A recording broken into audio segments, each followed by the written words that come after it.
Welcome to this Zentangle Quickie. My name is Heather Hartwick Gladden. I'm a certified Zentangle teacher, and today we're going to take a look at the Tangle LTD from Patricia Cosiano. This is a neat grid pattern, and okay, off the camera, I was doing this because I was like, I already had this one done, I don't know. I'm just being silly. All right. Yeah, because I was debating on a couple things here.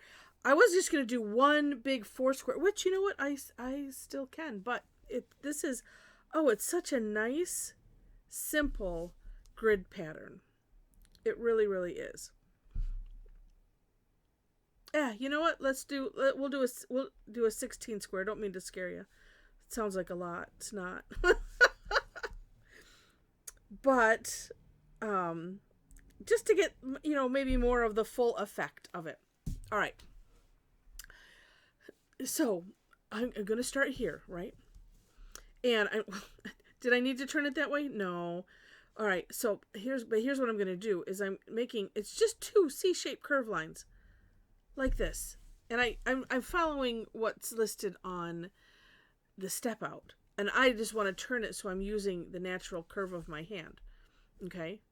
So we start off with just that. And then, thinking of it as this is the fragment. This is the reticula. Thinking of this as the fragment, well, it's like, okay, well, which direction? I'm going to keep going in the direction of those curves. And, am I? No, I don't feel... Yeah, I am. I had it the right way to begin with. Okay, and so these went to the left. So here, or I should say, as I'm drawing them, they're going down. I don't know. I don't want to confuse you with my words. Like this. Keep going around in that four square. Like that. One short, one long. All right, we're done. Thanks. If I had just done it with just that, then well, no, I have another idea that I wanted to share. Now, sometimes this one maybe not so much, because when I was playing with it, I did manage to do this where you do the same direction in all of the different boxes that it would go in. So, for instance, we're going to repeat it here. And then, skip this. We're going to repeat it here. And repeat it here. This is kind of like the ultimate in getting the meditative aspect out, with the repetition. Because it's like, oh, all you have to think is, imagine I hadn't done this yet. Skip a box and then do it again. Skip a box, we're alternating them. And then I would just turn the tile and do it again. And do it, in all of the boxes. Oops. Get ahead of myself. Like that.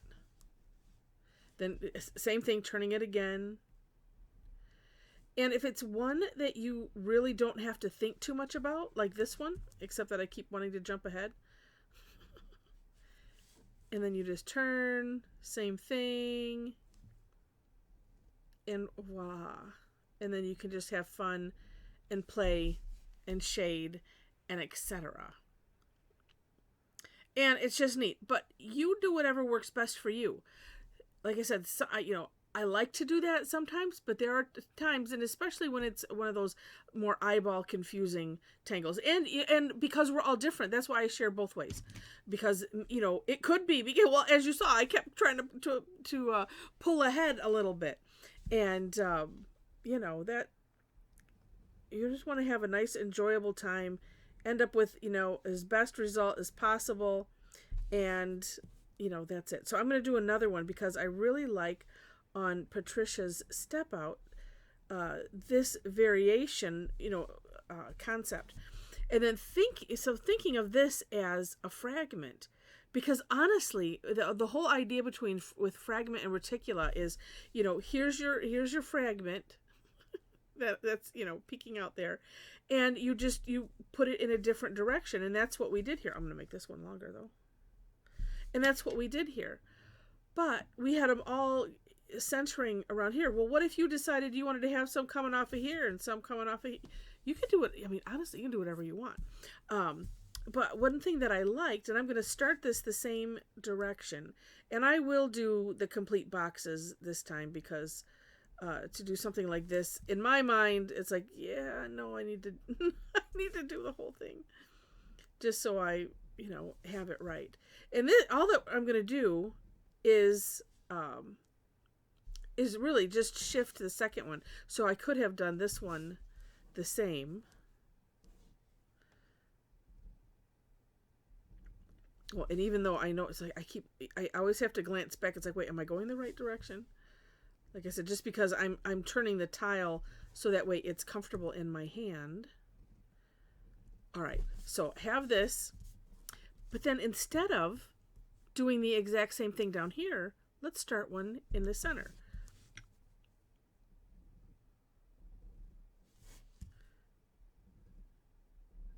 Like that.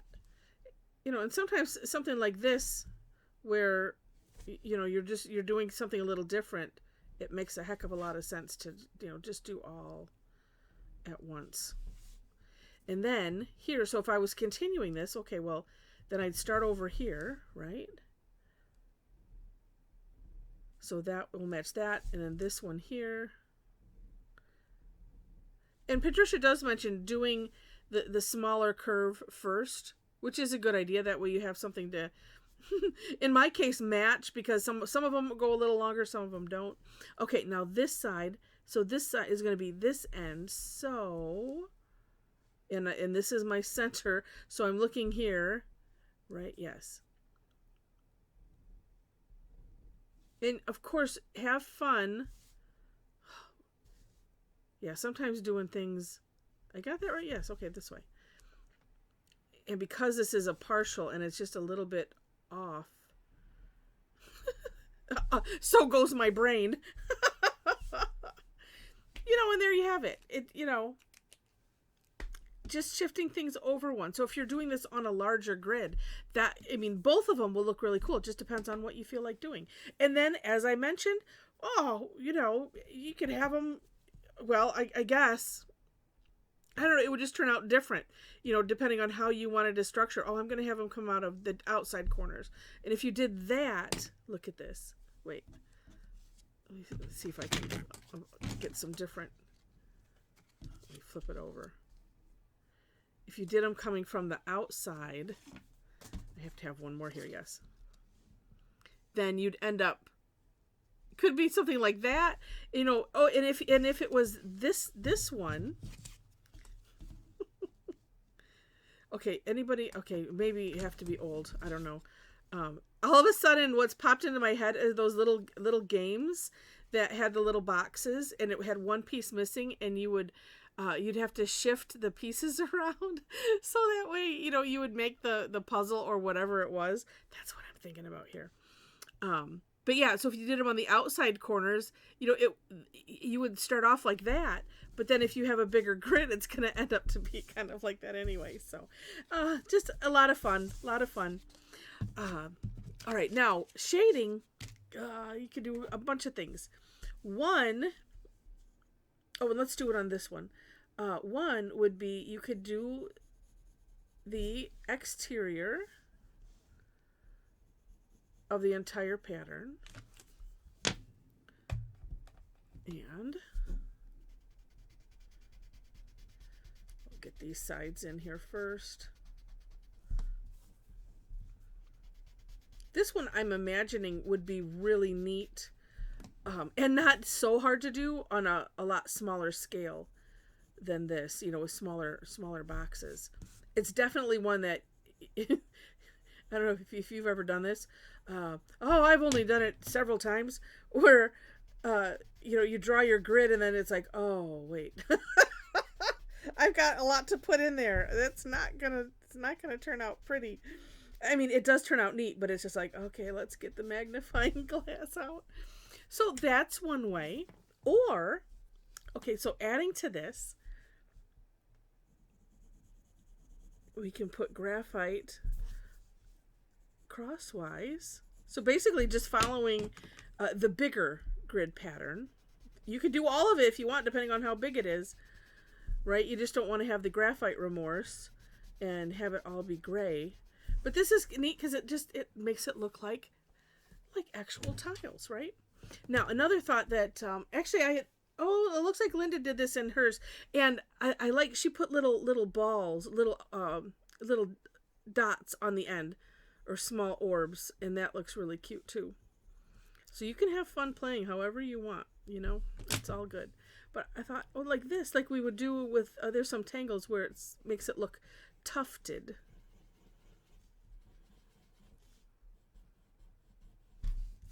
Like that. So there's a couple options.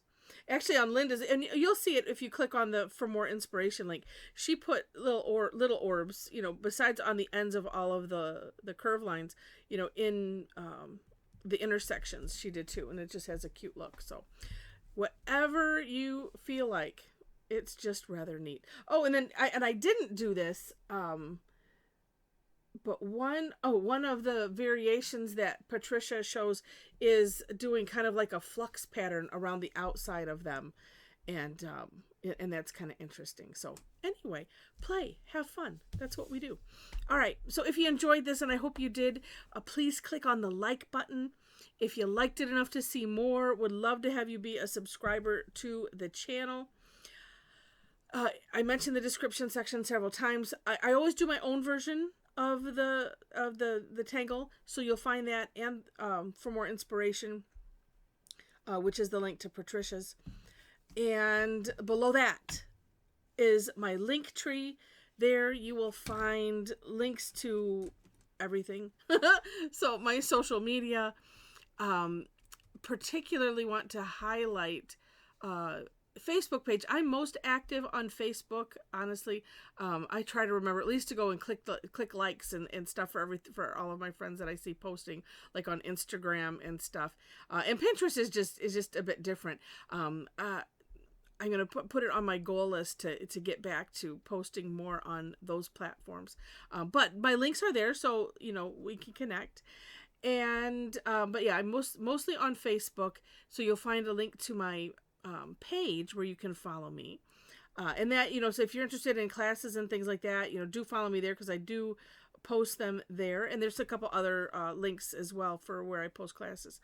And also, if you'd like to be part of a bigger conversation, a bigger amount of fun with people from all over, all about Zentangle, we would love to have you join us. We have an amazing group of people that have gathered over the last few years, and it's just such a nice environment to, and for most everybody that I know, they might start off feeling uncomfortable. Oh, I don't want to share my work, because it's putting yourself out there when you put something that you've done, and we really have a nice, safe place for people to post their work and stuff like that, and just have fun with Zentangle art. There are 4 questions, though, that you must answer in order to gain entry. I just want to let you know that. Let's see, what else do I want to point out? I do teach twice a week online. Thursdays, which would be tomorrow from the time of this recording, because today's Wednesday.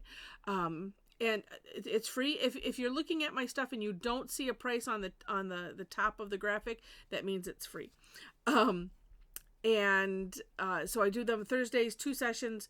We have a lot of fun.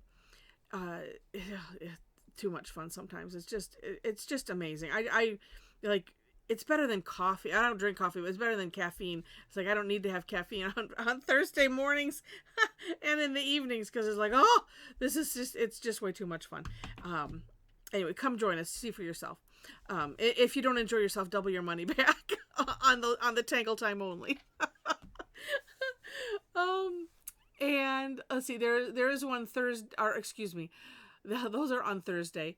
There is one Tuesday that I offer that's free. It's called Tough Tangle Tuesday. And if you go to my site, you'll see the classes link, and just scroll down and you will find those. I do try to put what's current at the top, because I should do things like that, and half the time I forget. So So anyway, I think, yeah, I don't think I have the next thing up there. I think I have our last class, which was paid class, which was Secret Garden, and we had a lot of fun.